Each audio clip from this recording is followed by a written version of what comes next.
Today, episodes 5 and 6 of season 2 of Hazbin Hotel released. Like usual, I'll give a quick synopsis of what happens and then move on to discuss the things I liked and disliked about them. I hope you enjoy. Episode 5 starts off with a musical number from the Overlords. On one hand, Charlie and Vaggie are trying to reach Emily and the other angels. Meanwhile, Vox is getting his massive concert ready. Vaggie gets Lucifer to go to Vox to scare him, and this leads to a song between them. The angels show up, leading to a confrontation. Later, back at the hotel, Charlie falls out with Vaggie and Lucifer, and the episode ends. Episode 6 continues things. We see Vox meeting Carmilla to sign a deal to make more weaponry that can harm the angels. Zestial leaves Carmilla's side. Husk goes back to his old ways and sings probably my favourite song of the entire show so far at a casino. He meets Angel in drag, who sings a reprise of that track. Meanwhile, Vox, Val and Velvet are having some disputes, with Vox wanting to meet Angel again. Also at the same time, Charlie and Vaggie sing a song together. The episode concludes with a heart-wrenching scene of Vox torturing Angel, revealing that he's been hypnotizing and using him as a spy the entire time. Charlie calls Lucifer to come back to the hotel. With the synopsis covered, let's get into my thoughts. I'll start off with the things I liked. First up, I really enjoyed how plot-focused and lore-heavy these episodes were. We got so much new information, it's crazy. Both episodes did a great job at expanding the universe and giving fans plenty of new material to discuss. Once again, the world building is top notch. Some of the details are in your face, while others are more hidden. I'll save all of these for my next video after this review, don't worry. I will say that I'm a fan of the way Lucifer was handled. It makes logical sense for him to be unable to harm sinners. There's definitely going to be a bunch of brain-rotten discourse around this like there was with Alistair, but if Lucifer came in and just blasted Vox away, the story would be rubbish. It's good that he has a presence but isn't overpowered, and it opens the door for more development in later seasons from him. Humour-wise, again, like usual, it was awesome. There were plenty of hilarious one-liners and funny gags. A couple favourites being most of Husk's scenes, Vox's lines, and Carmilla interacting with Charlie and Vaggie. Alistair especially, although he was in the background, was fantastic. I laughed out loud every time he jabbed in with his insults at Vox while in his little spinny chair. The way it immediately shakes Vox's composure too, he's great at rage baiting. In terms of songs, no surprise, I love them all. My favourite has to be Love in a Bottle. I think it's my favourite song in Hazbin Hotel so far. It has the perfect balance of catchy lyrics, awesome visuals and a neat story. It perfectly epitomises Husk's character and the danger of gambling. The way Angel sung a reprise of it shortly after and how his presence made Husk come back to his senses, it's beautiful. With Season 1, a few of the tracks are hit and miss, but Season 2 so far is way better in my opinion. They're all superb and enhance the episodes a lot, I think. One thing that really surprised me was how unpredictable the episodes were. Like, of course, a few details we knew already, like the fact that Vox based his uprising on Lilith's, or the fact that Angel gets hypnotized. But most fan theories about these two were totally wrong. Like, I didn't expect it to be Vaggie that got Lucifer to go to the concert. I also didn't expect Angel to be a spy for Vox. With the benefit of hindsight, these make so much sense, but it was masterfully done. Part of the fun with theories is finding out the answer, but at the end of the day, it's the journey that matters most. It's ultimately better if a show is unpredictable like Hazbin is. It keeps you on your toes. It would be way less impactful if we could see things happen a mile away.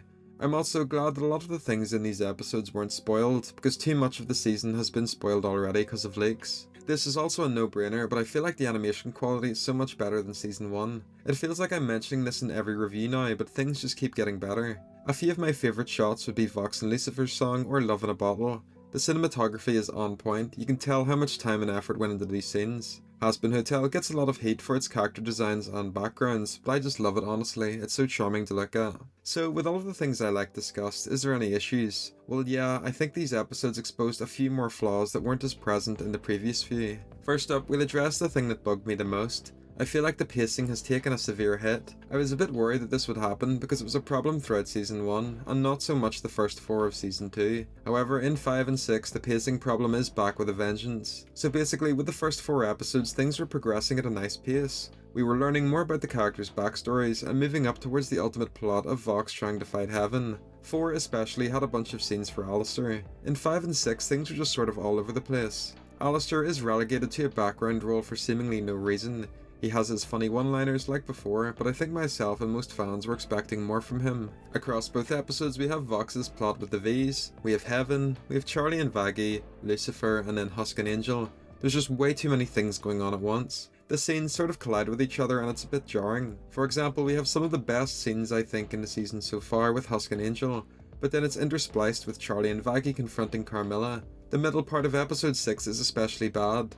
Within the course of 5 minutes, we have the V's arguing with each other, Charlie and Vaggy's song, and then we're back to the Husker Dust stuff. It's just so disjointed. Another example would be the start of episode 5. We get this great track featuring a bunch of the Overlords, and also revealing that a few of the background characters are actually Overlords as well. It's fun and helps to further convey how Vox appeals to each one with tricks and promises to get them on his side. However, we just don't see these Overlords again. They vanish and aren't seen during the rest of the episode. The only ones we do spend time with are Carmilla and Zestial. Like I said earlier, it's just a systemic problem with the pacing. They introduce a bunch of plot points and characters, but are forced to ditch them moments later. I also think they could have put more of a focus on these Overlords during Season 1. It's extremely lopsided. Carmilla and Zestial are great characters, don't get me wrong, but I want to find out more about the others and learn exactly how the hierarchy works and the backstory of these figures. Instead, they just show up for a quick song and dance and then vanish. We're obviously going to find out more about these guys during future seasons, but it makes you wonder why they have them show up at all, especially the others who weren't seen at all in the previous Overlord meeting. Obviously, a lot of the blame for this lies in Amazon. They commissioned 8 episodes. But it's a shame really, because the first 4 episodes didn't have this issue. They flowed really well. Now, it's sort of become a balancing act where all of the plots are fighting for center stage. I think if they had narrowed the focus, a lot of things would be much better. Like I said, it's giving me flashbacks of Season 1 where the pacing was out of control and the ending flew in. They're starting and stopping too many things at once, and it's bogging it down personally. I feel like the final 2 episodes will have the same problems as Season 1. The V's will have a downfall that happens within a few scenes, and then it's straight into Season 3 with the Lilith plotline. Moving on, one thing that's quite consistent with the series is the build-up before each song. Vaggy and Charlie's song just starts out of nowhere. Like, Vaggy's voice sounds totally different from when she's speaking normally. It's hard for me to illustrate this because Amazon's copyright system will nuke this video, but I think if you've seen that scene you'll know what I mean. It just suddenly starts out of nowhere and is extremely jarring. Charlie is crying and then Vaggy spontaneously starts singing this pop track. It's very odd. Although I said earlier the animation is a lot better, a few of the background shots are a bit off. The biggest offender has to be the interior of the hotel. I'm not sure what it is with the hotel in particular, but the main hall area varies in size based on scene. In some shots it's fairly normal sized, while in others it's just this giant liminal area that's mostly empty. This wasn't much of a problem in Season 1 because I would have caught on to it, but in 5 and 6 it's very apparent. I kinda miss the old pilot hotel where it was a few static backgrounds and it was packed with detail. Other than Baxter and Nifty doing bits in the background, the new hotel feels rather lifeless. So overall, what do I think? Personally, I really enjoyed episodes 5 and 6. They definitely weren't without their flaws though. As I've said, there were a few things that held them back for me. However, generally they were a fantastic continuation from 3 and 4. It's opened the door for a bunch of discussion and it's leading towards that epic finale that everyone is hyped about. So, what do you think? Did you enjoy the episodes? Do you agree with my takes or have any thoughts of your own? I'm interested in hearing your thoughts down below. As always, thanks for watching.